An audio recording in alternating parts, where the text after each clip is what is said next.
जय हिंद दोस्तों। आज हम कवर करेंगे एशियंट हिस्ट्री यानी प्राचीन इतिहास। पेपर का नाम है प्राचीन भारत में पूरा लेख, इपिग्राफी इन एशियंट इंडिया। ठीक है। पेपर कोड क्या है दोस्तों? पेपर कोड है AAC 303 यानी AAC 303। BA third year 5th semester class 1 है दोस्तों, और यूनिट भी फर्स्ट है। ठीक है, क्लास 1 है, यूनिट फर्स्ट है। AAC 301 और AAC 302 यानी दोस्तों पेपर फर्स्ट और पेपर सेकेंड। ठीक है, पेपर फर्स्ट और पेपर सेकेंड के वीडियो का लिंक आपको डिस्क्रिप्शन में मिल जाएगा। आप लोग उस क्लास को भी जा करके देख सकते हैं। 40 मोस्ट इंपॉर्टेंट प्रश्न है दोस्तों, एक एक प्रश्न वेरी वेरी मोस्ट इंपॉर्टेंट है। इसलिए मुझे उम्मीद है दोस्तों आप लोग लास्ट तक जरूर देखेंगे।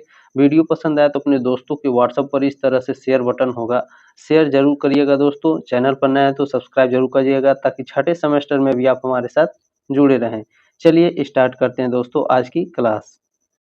इसमें पहला प्रश्न कह रहा है दोस्तों, साओ नानो साओ मुद्रा लेख अंकित है। तो हर्ष की मुद्राओं पर, कनिष्क की मुद्राओं पर, समुद्रगुप्त की मुद्राओं पर, या फिर कुजुल कैडफाइसेस की मुद्राओं पर? तो ऑप्शन नंबर बी है कनिष्क की मुद्राओं पर। क्या कहा है दोस्तों? साओ नानो साओ मुद्रा लेख अंकित है कनिष्क की मुद्राओं पर। आगे बढ़ते हैं, प्रश्न नंबर 2 है चतुर्भुज शिव अंकित है। सभी मोस्ट इंपोर्टेंट प्रश्न है दोस्तों, ध्यान से देखिएगा। एक एक प्रश्न छांट करके लाया गया है ताकि आप लोग परीक्षा में अच्छे मार्क्स ला सकें। ठीक है, चतुर्भुज शिव अंकित है तो किसकी मुद्रा पर? कनिष्क की मुद्रा पर। ऑप्शन नंबर बी है। आगे बढ़ते हैं, प्रश्न नंबर 3 है दोस्तों, अगर आप चैनल पर नए हैं तो अभी तुरंत सब्सक्राइब करें, ताकि छठे सेमेस्टर में भी आप हमारे साथ जबरदस्त तैयारी कर सकें। ठीक है, प्रश्न नंबर 3 है बादलों पर आसीन राजा एवं शिव प्रकार की मुद्रा किसने चलाई थी? तो यह कनिष्क ने चलाई थी दोस्तों। प्रश्न क्या है? बादलों पर आसीन राजा एवं शिव प्रकार की मुद्रा किसने चलाई? कनिष्क ने चलाई थी। ठीक है, ध्यान से पढ़िएगा दोस्तों। ठीक है, कंफ्यूज मत होइएगा। प्रश्न नंबर 4 है निम्नलिखित में से किसने अपने सिक्कों पर बोडो यानी बुद्ध की आकृति अंकित करवाई? तो दोस्तों ऑप्शन नंबर ए है कनिष्क ने। ठीक है, कनिष्क ने अपने जो सिक्के प्रचलित की थी उस पर बुद्ध की भी आकृति अंकित करवाई थी। ठीक है, आगे बढ़ते हैं, प्रश्न नंबर 5 है कार्नुकोपिया प्रतीक है। कार्नुकोपिया किसका प्रतीक है? आर्दाक्षों का प्रतीक है। ऑप्शन नंबर बी है। आगे बढ़ते हैं, प्रश्न नंबर 6 दोस्तों, कुषाणों के शासनकाल में सोने का सिक्का जाना जाता था किसके रूप में? दिनार, सलाका, शतमान या सिगलोई के रूप में किसके रूप में जाना जाता था? तो दिनार के रूप में जाना जाता था। ठीक है दोस्तों, कुषाणों के शासनकाल में सोने के सिक्कों को दिनार के नाम से जाना जाता था, याद रखिएगा।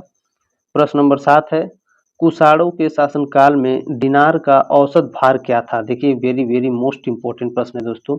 तो उस समय था 123.2 ग्रेन। इस तरह से भी लिख कर आ सकता है, कंफ्यूज मत होइए। 123.02 ग्रेन। ठीक है, इस तरह से भी लिख करके आपको दे सकता है पेपर में। दोनों तरह से याद रखिएगा। कुषाणों के शासनकाल में दिनार के यानी सोने के जो स्वर्ण मुद्राएं होती थी उसका भार कितना होता था? उसका भार 123.2 ग्रेन होता था एक सिक्के का। ठीक है, प्रश्न नंबर 8 है निम्नलिखित देवताओं में से कनिष्क की मुद्रा पर किस देवता के कंधे के पीछे अर्धचंद्र अंकित है? तो दोस्तों जीएस। ठीक है, फिर से एक बार देख लेते हैं प्रश्न, निम्नलिखित देवताओं में से कनिष्क की मुद्रा पर किस देवता के कंधे के पीछे अर्धचंद्र अंकित था? तो जीएस एक देवता थे दोस्तों जिनके पीछे अर्धचंद्र अंकित था। किसकी मुद्रा था वो? तो वो कनिष्क की मुद्रा था। ठीक है, आगे बढ़ते हैं, प्रश्न नंबर 9 है शिव नंदी की मूर्ति प्राप्त होती है। शिव नंदी की मूर्ति कुषाण मुद्राओं पर प्राप्त होती है। ऑप्शन नंबर ए है। ठीक है, शिव नंदी की मूर्ति किससे प्राप्त होती है? कुषाण की मुद्राओं पर प्राप्त होती है, यानी उनके जो सिक्के बने होते थे दोस्तों उस पर शिव और नंदी के चित्र बने होते थे। ठीक है, प्रश्न नंबर 10 है स्वर्णलोक ईश्वरस उपाधि उत्कीर्ण की। तो इसमें किसने की दोस्तों? तो विम कैडफिसेस की मुद्राओं पर। ठीक है, सर्वलोक ईश्वरस उपाधि उत्कीर्ण है विम कैडफिसेस की मुद्राओं पर। प्रश्न नंबर 11 है दोस्तों अपनी मुद्राओं पर खरोष्ठी लिपि का प्रयोग करने वाला अंतिम शासक कौन था? वेरी वेरी मोस्ट इंपोर्टेंट प्रश्न है, तो याद रखिएगा ऑप्शन नंबर सी है विम कैडफिसेस। ठीक है, अपनी मुद्राओं पर खरोष्ठी लिपि का प्रयोग करने वाला अंतिम शासक कौन था? विम कैडफिसेस। आगे बढ़ते हैं, प्रश्न नंबर 12 है, किसने अपनी मुद्राओं पर खरोष्ठी लिपि उत्कीर्ण नहीं कराया था? तो किसने नहीं कराया था दोस्तों? तो कनिष्क ने अपनी मुद्राओं पर खरोष्ठी लिपि उत्कीर्ण नहीं कराया था। आगे बढ़ते हैं, प्रश्न नंबर 13 है, यूनानी मुद्रा लेख ओएसो अंकित है। तो ओएसो कनिष्क की मुद्राओं पर अंकित है। ठीक है, याद रखिएगा यूनानी मुद्रा लेख ओएसो कहाँ अंकित है? कनिष्क की मुद्राओं पर। आगे बढ़ते हैं, प्रश्न नंबर 14 है, ओमेसो अंकित है। ओमेसो विम कैडफिसेस की मुद्राओं पर अंकित है। ऑप्शन नंबर बी है।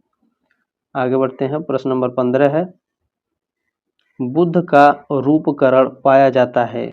बुद्ध का रूपकरण पाया जाता है कनिष्क की मुद्राओं पर। बुद्ध का रूपकरण कनिष्क की मुद्राओं पर पाया जाता है। प्रश्न नंबर 16 है, निम्नलिखित शासकों में से किसी एक ने साओ उपाधि धारण की थी? तो दोस्तों साओ की उपाधि किसने धारण की थी? तो दोस्तों कनिष्क प्रथम ने धारण की थी। ऑप्शन नंबर ए है। ठीक है, प्रश्न नंबर 17 है, कुषाण काल में स्वर्ण सिक्के को किस नाम से जाना जाता था? तो जो दोस्तों जो कुषाण काल था उस समय में जो स्वर्ण यानी सोने के जो सिक्के होते थे वो किस नाम से जाने जाते थे? तो दिनार के नाम से जाने जाते थे। ऑप्शन नंबर ए है। आगे बढ़ते हैं, प्रश्न नंबर 18 है, पारसी देवमंडल अंकित है। पारसी देवमंडल कनिष्क की मुद्राओं पर अंकित है। ऑप्शन नंबर ए है। प्रश्न नंबर 19 है दोस्तों, निम्नलिखित शासकों में से किसी एक ने द्विलिपि मुद्राओं को जारी नहीं किया? कौन है दोस्तों इसमें से जिसने द्विलिपि मुद्राओं को जारी नहीं किया था? तो दोस्तों कनिष्क प्रथम ने। ठीक है, याद रखिएगा कनिष्क प्रथम ने। ठीक है, कनिष्क प्रथम ने द्विलिपि मुद्राओं को जारी नहीं किया था। प्रश्न नंबर 20 है दोस्तों, सर्वलोक ईश्वरस महेश्वरस उपाधि किसके मुद्राओं पर अंकित है? तो यह विम कैडफिसेस की मुद्राओं पर अंकित है। आगे बढ़ते हैं, प्रश्न नंबर 21 है, भारत में सर्वप्रथम स्वर्ण मुद्राओं का प्रवर्तन किसने किया? भारत में सर्वप्रथम स्वर्ण मुद्राओं का प्रवर्तन विम कैडफिसेस ने किया। ऑप्शन नंबर सी है। प्रश्न नंबर 22 है दोस्तों, शिव नंदी प्रकार की मुद्रा किसने जारी किया? शिव नंदी प्रकार की मुद्रा किसने जारी किया था? तो विम कैडफिसेस ने। ठीक है, ऑप्शन नंबर बी है, सॉरी ए है। विम कैडफिसेस ने शिव नंदी प्रकार की मुद्रा जारी किया था। आगे बढ़ते हैं, प्रश्न नंबर 23 है, निम्नलिखित शासकों में से किसने अपनी मुद्राओं पर खरोष्ठी लिपि को उत्तीर्ण नहीं कराया था? तो खरोष्ठी लिपि को दोस्तों कनिष्क ने अपनी मुद्राओं पर उत्तीर्ण नहीं कराया था। किस लिपि का? तो खरोष्ठी लिपि का। ठीक है, प्रश्न नंबर 24 है, निम्नलिखित प्रतीकों में से कौन एक आर्द्राक्षों से संबंधित है? तो इनमें से कौन सा आर्द्राक्षों से संबंधित? तो ऑप्शन नंबर ए दोस्तों कार्नुकोपिया आर्द्राक्षों से संबंधित नहीं है। प्रश्न नंबर 25 है, निम्नलिखित देवों में से कौन एक कनिष्क प्रथम की मुद्राओं पर नहीं प्राप्त होता है?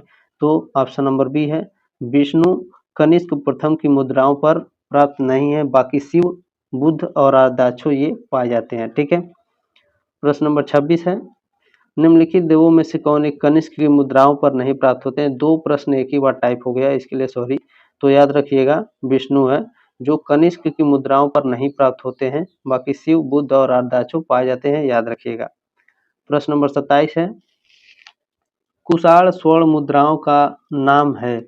तो क्या नाम है दोस्तों? कुषाण स्वर्ण मुद्राओं का नाम क्या है? तो याद रखिएगा दिनार। ऑप्शन नंबर सी है दिनार। आगे बढ़ते हैं, प्रश्न नंबर 28 है, कैडफिसेस प्रथम की ताम्र मुद्राओं पर किस प्रकार के सैनिक का अंकन है? तो ऑप्शन नंबर ए है मैगदूनियाई सैनिक।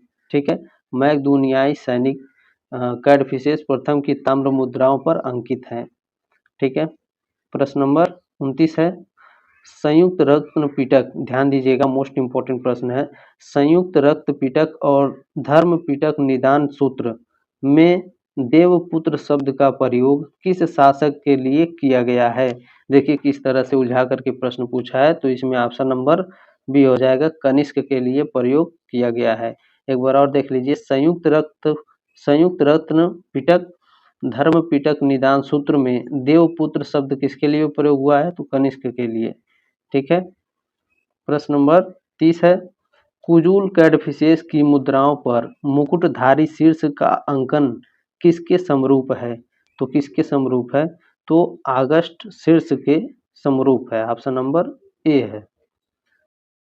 प्रश्न नंबर 31 है दोस्तों, विम कैडफिसेस के सिक्कों पर उल्लिखित शब्द ईश्वर और महेश्वर किसके लिए पर्याय माने जाते हैं?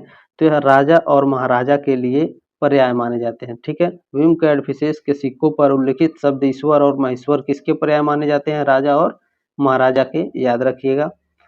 प्रश्न नंबर 32 है दोस्तों, निम्नलिखित में से किस शासक की स्वर्ण मुद्राओं के पूर्व भाग पर यूनानी भाषा में लेख बैसिलिसियस ओइमो कैडफिसेस प्राप्त होता है? तो ऑप्शन नंबर डी है, विम कैडफिसेस। प्रश्न नंबर 33 है दोस्तों, कनिष्क का उत्तराधिकारी कौन था? तो कनिष्क का उत्तराधिकारी हुविस्क था। ऑप्शन नंबर बी है। प्रश्न नंबर 34 देखेंगे, निम्नलिखित में से किस शासक ने चतुर्थ बौद्ध संगीति आयोजित की थी? तो कनिष्क ने। ठीक है दोस्तों, कनिष्क ने चतुर्थ बौद्ध संगीति आयोजित की थी। प्रश्न नंबर 35 देखेंगे, वेदिका में आहुति डालते हुए राजा का अंकन मिलता है, तो राजा का अंकन मिलता है तो दोस्तों कनिष्क की मुद्राओं पर। ठीक है। वेदिका में आहुति डालते हुए किस राजा का अंकन मिलता है? तो कनिष्क की मुद्राओं पर। प्रश्न नंबर 36 है दोस्तों, किसने पाओ नानो पाओ की उपाधि धारण की थी? तो यह किसने धारण की थी दोस्तों? पाओ नानो पाओ की उपाधि धारण किसने की थी? तो कनिष्क ने की थी। ऑप्शन नंबर सी है। प्रश्न नंबर 37 है, यूनानी मुद्रालेख आर्दाछो अंकित है, तो आर्दाछो किस पर अंकित है दोस्तों? तो कनिष्क की मुद्राओं पर अंकित है। प्रश्न नंबर 38 है दोस्तों वीडियो को शेयर जरूर करिएगा अपने दोस्तों पर, व्हाट्सएप पर जरूर शेयर करिएगा, एक लाइक जरूर कीजिएगा। ठीक है। प्रश्न नंबर 38 है दोस्तों, महेश्वर मुद्रालेख उत्कीर्ण है। महेश्वर मुद्रालेख विम कैडफिसेस की मुद्राओं पर अंकित है। ऑप्शन नंबर बी है। दोस्तों अगर आप चैनल पर नए हैं तो सब्सक्राइब कर लीजिए ताकि छठे सेमेस्टर में भी आप हमारे साथ जुड़े रहें। ठीक है। प्रश्न नंबर 39 है, किसने स्वर्ण मुद्राओं का प्रवर्तन नहीं किया था? इसमें से कौन है दोस्तों जिन्होंने स्वर्ण मुद्राओं का प्रवर्तन नहीं किया था? तो कुजूल कैडफिसेस हैं जिन्होंने स्वर्ण मुद्राओं का प्रवर्तन नहीं किया था। ठीक है। आगे बढ़ते हैं। प्रश्न नंबर 40 है, मोस्ट इंपोर्टेंट प्रश्न है दोस्तों, लास्ट प्रश्न है, आर्दोछो अंकित है। आर्दोछो इनमें से कौन है दोस्तों जिस पर अंकित है? कनिष्क मुद्राओं पर, विम कैडफिसेस की मुद्राओं पर, या फिर डेमेट्रियस की मुद्राओं पर, या फिर वीरेंद्र की मुद्राओं पर? तो दोस्तों ऑप्शन नंबर ए है। ठीक है। कनिष्क की मुद्राओं पर आर्दोछो अंकित है। दोस्तों वीडियो को लाइक शेयर और सब्सक्राइब जरूर कीजिएगा, ये आपकी जिम्मेदारी है। शेयर जरूर करिएगा व्हाट्सएप पर ताकि आपके दोस्त भी अच्छी तरीके से पढ़ लें। ठीक है, वो भी अच्छे मार्क्स ला सकें एग्जाम में। चलिए दोस्तों मिलते हैं अगले क्लास में, तब तक के लिए जय हिंद, वंदे मातरम।